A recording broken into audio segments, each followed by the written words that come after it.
The Trinity, for nearly 2,000 years. This single word has fascinated theologians, confused believers, and sparked countless conversations. Some Christians can explain it with confidence, while others have heard the word their entire lives but still don't fully understand what it means. And maybe that's why you clicked on this video. You don't just want a definition, you want an answer. Is God one or three? If Jesus is God, why does he pray to the Father? Who is the Holy Spirit? And if the word Trinity isn't even in the Bible, why is it considered one of the most important beliefs in Christianity? These are fair questions, and today we're going to answer every one of them. But before we do, here's something that might surprise you. The word Trinity does not appear anywhere in the Bible. Not in Genesis, not in the Gospels, not even in Revelation. So, was the Trinity invented by Christians later in history, or is it actually a teaching found throughout the Bible in a different way? The answer is far more fascinating than most people realize. By the end of this video, you'll understand why millions of Christians believe in the Trinity, what the Bible actually says, the biggest misunderstandings people have about it, and why this doctrine has remained at the very heart of Christianity for centuries. So forget everything you've heard for the next few minutes, open your mind, and let's discover what the Bible really teaches about the Trinity. To understand the Trinity, we need to start with one of the most important truths in the entire Bible. The Bible is crystal clear that there is only one God. In the Old Testament, God tells his people, "Hear, O Israel, the Lord our God, the Lord is one." For centuries, the people of Israel believed in one God and one God alone. So when Jesus came into the world, many people expected him to be nothing more than a prophet or a great teacher. But as they watched him, something extraordinary happened. Jesus forgave sins, accepted worship, calmed storms with a command, raised the dead, and made claims about himself that no ordinary human could make.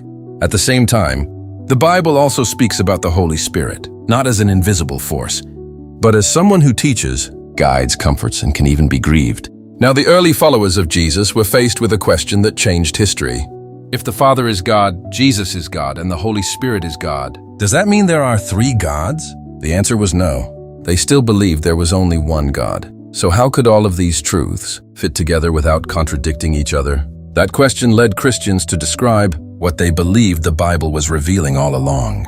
They called it the Trinity, one God who eternally exists as the Father, the Son, and the Holy Spirit. But this raises an even bigger question. How can one God exist as three distinct persons without becoming three gods? That's where most people get confused. At this point, you might be thinking, I still don't get it. How can one God exist as three distinct persons? The truth is, this is one of the deepest mysteries in Christianity, and no human example can explain it perfectly. Many people compare the Trinity to water, which can exist as ice, liquid, and steam. Others compare it to an egg with its shell, white and yolk. While these examples may seem helpful at first, they all fall short because God is unlike anything in creation. Instead of forcing God into a human comparison, let's simply look at what the Bible reveals. The Father is called God. Jesus, the Son, is called God. The Holy Spirit is also described as God.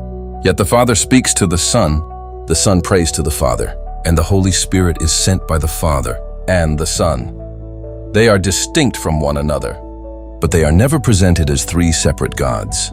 Christians believe they share the same divine nature, while remaining distinct persons. That's why the Trinity is not a mathematical equation, where 1 + 1 + 1 = 3. It's the belief that there is one God whose eternal being is revealed as the Father, the Son, and the Holy Spirit. It stretches beyond what our minds can fully comprehend, but Christians believe it is what the Bible consistently reveals. And this brings us to another important question.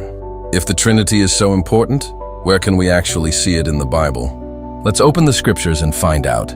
Now let's see what the Bible actually says. The first passage takes us to the moment Jesus was baptized. As Jesus came up out of the water, the heavens opened. The Holy Spirit descended on him like a dove, and a voice from heaven said, "This is my beloved Son, with whom I am well pleased." Notice what is happening here. The Son is standing in the water.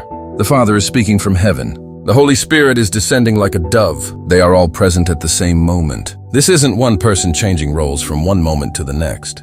The Bible presents the Father, the Son, and the Holy Spirit as distinct, yet working together in perfect unity. Later, before Jesus returned to heaven, he gave his followers one final command. He told them to baptize people in the name of the Father, and of the Son, and of the Holy Spirit. Notice that Jesus didn't say names as if there were three different gods.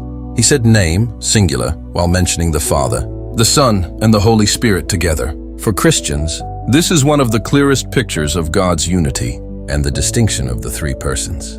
Then we read the opening words of John's Gospel. In the beginning was the Word, and the Word was with God, and the Word was God. A few verses later, John identifies the Word as Jesus Christ. This means Jesus is with God, yet he is also described as God.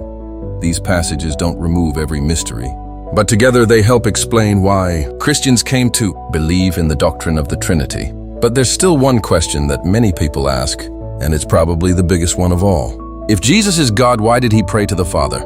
That's the question we'll answer next. At first, it sounds like a contradiction.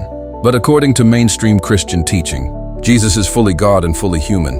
When he came into the world, he didn't stop being God. Instead, he took on a real human nature and lived a real human life. He experienced hunger, pain, sorrow, temptation, and even death. Throughout his life on earth, Jesus remained in perfect relationship with the Father. His prayers were not Jesus talking to himself. They were real conversations between the Son and the Father. One of the clearest examples is the night before his crucifixion, when Jesus prayed in the Garden of Gethsemane, saying, "Not my will, but yours be done." In that moment, Jesus showed complete trust, love, and obedience to the Father. Rather than disproving the Trinity, his prayers reveal the perfect relationship that has always existed between the Father, the Son, and the Holy Spirit. So, what is the Trinity? Simply put, the Trinity is the Christian belief that there is one God who has eternally existed as three distinct persons: the Father, the Son, and the Holy Spirit. It isn't three gods, and it isn't one person changing into three different forms. It's one God revealed in three distinct persons, working together in perfect unity. While the Trinity is a mystery that no human mind can fully explain, Christians believe it is clearly revealed throughout the Bible and helps us better understand who God is. If this video helped you understand the Trinity better than before, let me know in the comments what surprised you the most, or what question you'd like answered next. And if you want more videos that explain the Bible in simple words, make sure to subscribe to Faith Flame 15 so you don't miss the next one. Thank you for watching, and may God bless you.